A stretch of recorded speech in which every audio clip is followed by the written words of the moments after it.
Hey there, Legal Tea listeners. This is your host, Jenny Roselle.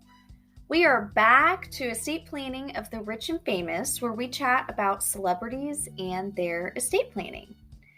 Today's episode is on the great actor Philip Seymour Hoffman, who is most known for his acting roles in movies like Twister, The Big Lebowski, Almost Famous, Along Came Polly, and even Hunger Games.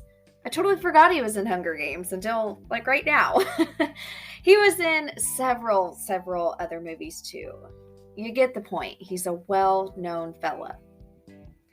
According to Philip's Wikipedia page, Philip had been in a relationship with a woman named Mimi O'Donnell, who was a costume designer, and they were together for several years. While they never married, I think they were actually together for nearly 15 years.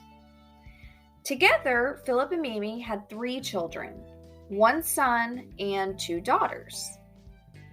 In 2006, Philip was interviewed on 60 Minutes, the TV show, and he had shared he had in the past abused drugs and alcohol while he was in New York for college.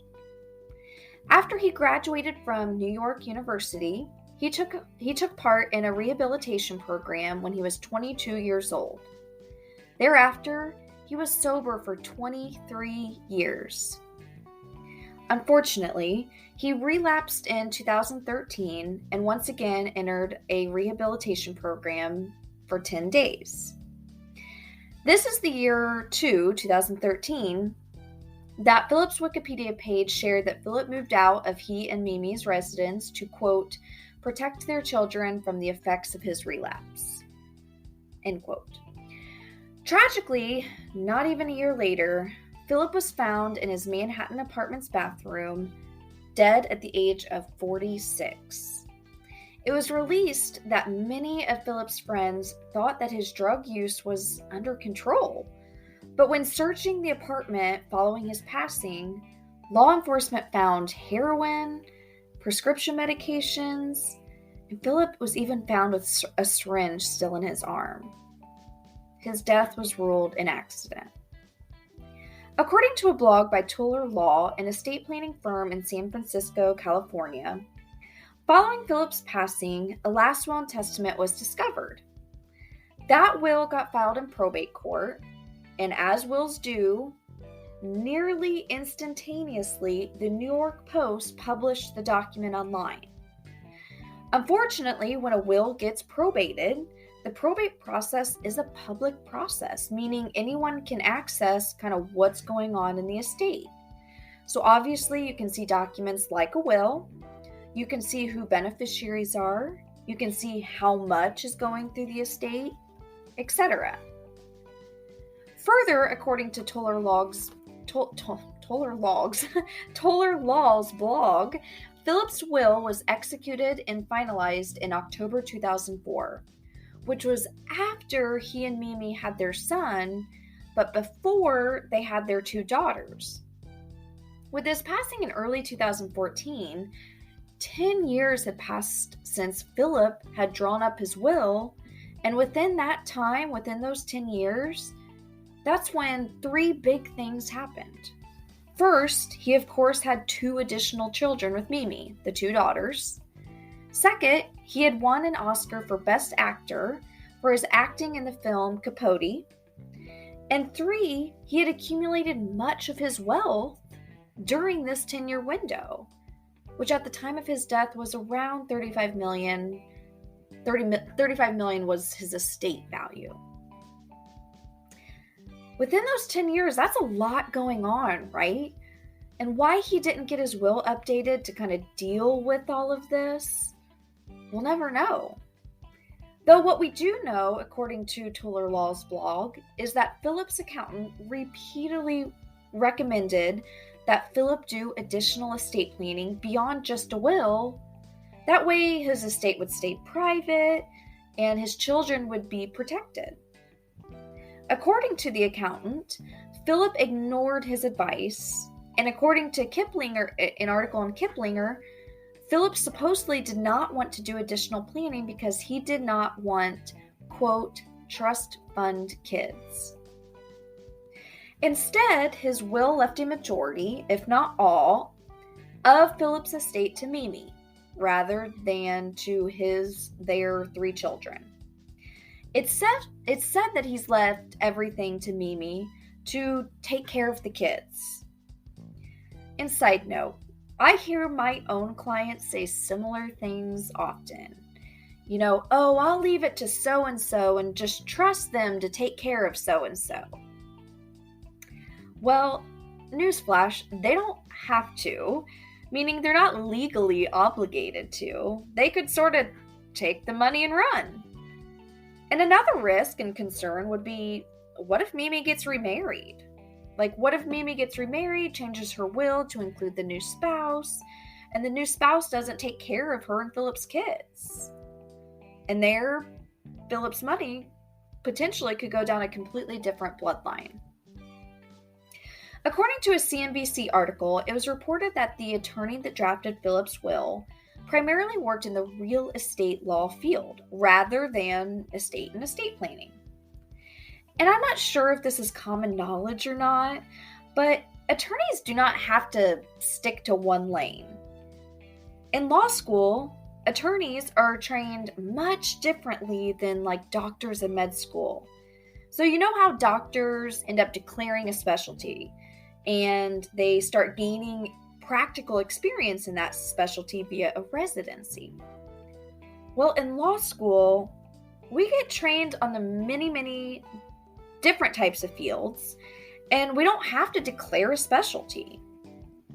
I personally have always thought this is problematic because of examples like Philip.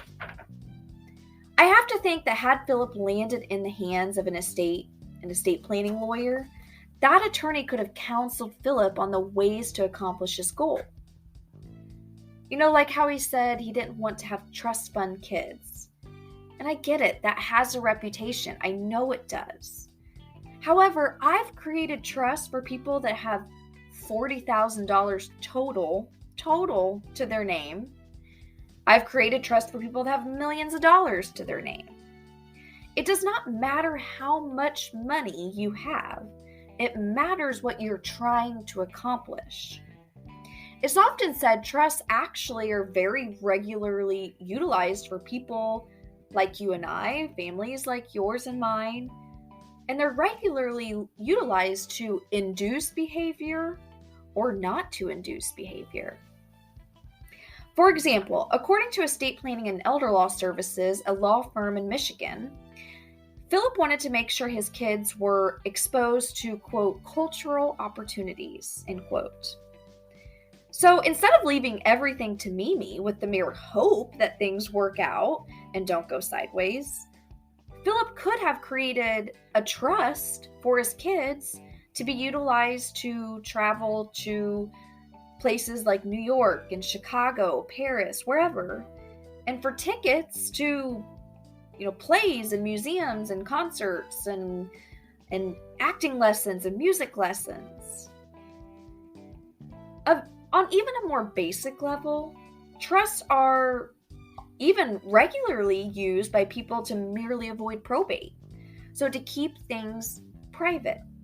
That way, our nosy little neighbors can't see what's going on. I bet if you got on your local recorder's office's website and started poking around to see how properties around you are owned, you would see normal people like your neighbors have trusts. They have their house and property in a trust, and they do this often to avoid that probate court process.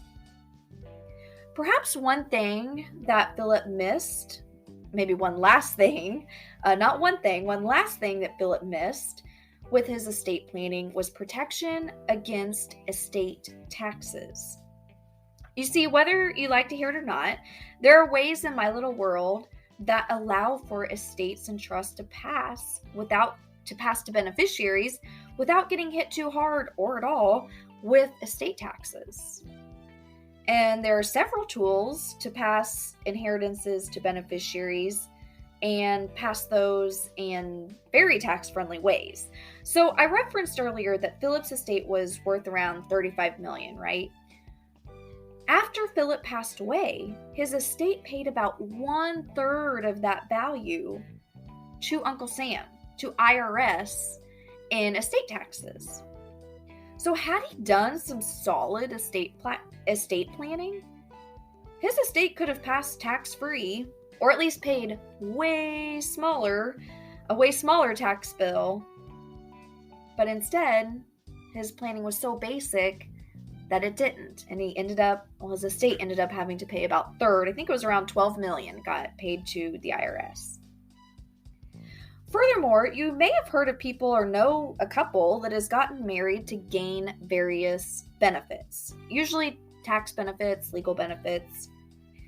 Well, consider this. Had Philip and Mimi gotten married, and if Philip still wanted to pass his entire estate to Mimi like he did, it could have passed likely estate tax-free to Mimi had they been married. Though because Philip was considered single when he passed away, his estate tax exemption was significantly less than it would have been if he and Mimi were married. So by way of an example, here in 2021, the current estate tax exemption amount is around $11 million per person. A lot of money, right? I very, very, very don't see a lot of clients up in that land, but routinely I do. But as a married couple, you get 2 of those $11 million estate tax exemptions, meaning that you get a $22 million exemption if you're married. Sheesh. All in all, because Philip failed to have an estate plan that really covered all the bases,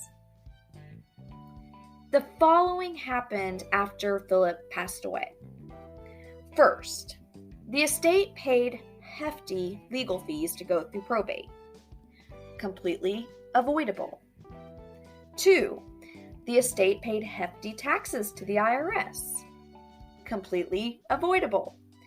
3, there's no requirement or expectation that his children honor Philip's wish to use the money on, quote, cultural opportunities. He could have made that happen. And 4, with everything going Mimi's way, we'll just have to see if she ever gets remarried. I hope Philip's money is not at risk of going down another bloodline. Again, completely avoidable. Shoo! That's a lot to take away from Philip's estate planning, or rather, lack thereof. When you decide to get the ball rolling to #do your estate plan, please, please, please work with a qualified estate planning attorney. Philip worked with someone that was not in the estate planning wheelhouse. And 2, don't head into the conversation with that estate planning attorney with preconceived notions. Like Philip didn't want his kids to be trust fund kids.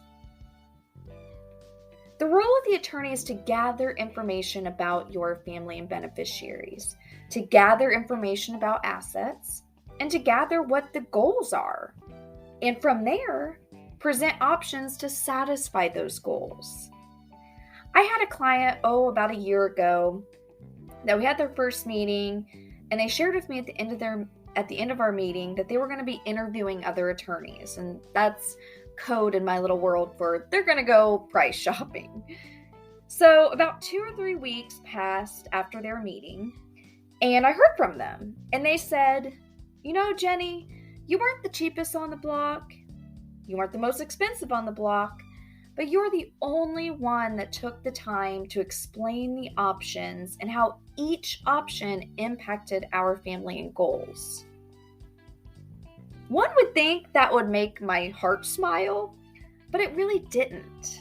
In fact, it sort of pains me to hear what other attorneys that they interviewed perhaps didn't really explain what their options were and how they really impacted their family and goals.